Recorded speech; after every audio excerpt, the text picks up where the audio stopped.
बुलंदशहर और अन्य लोनी में हिस्ट्री सीटर को, पेशेवर हिस्ट्री सीटर को और अपराधियों को टिकट देना इस समाजवादी पार्टी और गठबंधन के चरित्र को उजागर कर देता है। इन पेशेवर अपराधी और माफियाओं को सत्ता में ला करके मित्रों, इस सदी की सबसे बड़ी महामारी कोरोना के थर्ड वेव देश और दुनिया में आ चुकी है। भारतीय जनता पार्टी ने कल अपने प्रत्याशियों की पहली सूची जारी की है। आपने देखा होगा वह सामाजिक न्याय की प्रतीक है।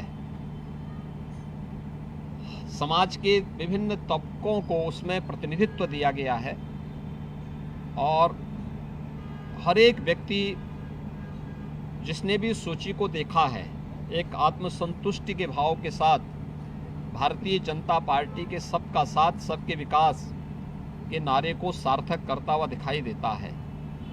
लेकिन हाँ, समाजवादी पार्टी गठबंधन की जो सूची आई है उस सूची को भी सबने देखा है। कैराना में हिंदू व्यापारियों के पलायन के लिए जिम्मेदार लोगों को टिकट देना, मुजफ्फरनगर के दंगाइयों को टिकट देना, बुलंदशहर और अन्य लोनी में हिस्ट्री सीटर को, पेशेवर हिस्ट्री सीटर को और अपराधियों को टिकट देना इस समाजवादी पार्टी और गठबंधन के चरित्र को उजागर कर देता है।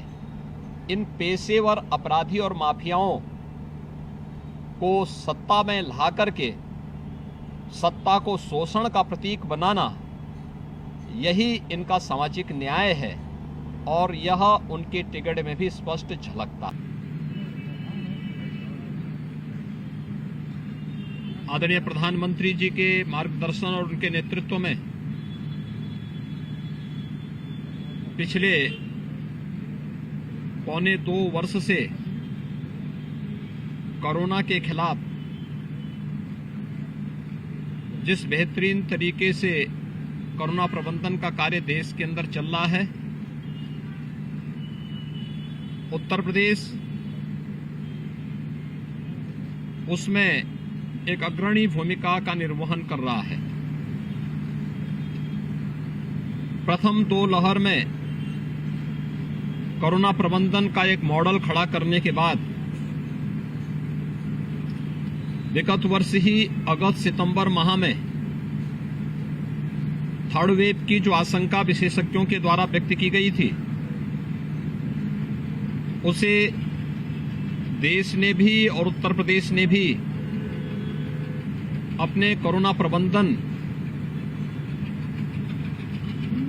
के माध्यम से निर्मूल साबित किया। कोविड-19 का जो नया वेरिएंट ओमिक्रॉन के रूप में आया है, यह वेरिएंट सेकेंड वेव की तुलना में काफी कमजोर है। यद्यपि संक्रमण इसमें तीव्र है, लेकिन अगर हम इसकी देखें तो यह दूसरी वेव की तुलना में कम खतरनाक है और इसीलिए राज्य सरकार ने नाइट कर्फ्यू के अलावा सामान्य जनजीवन को चलने दिया है।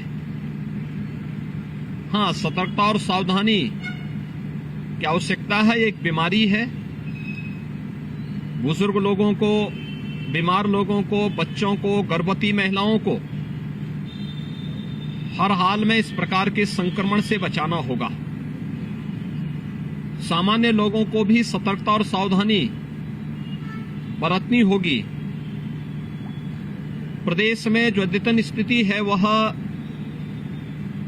1 लाख से अधिक, प्रदेश के अंदर 1,03,000 एक्टिव केसेज हैं, जिसमें से 1,01,000 से अधिक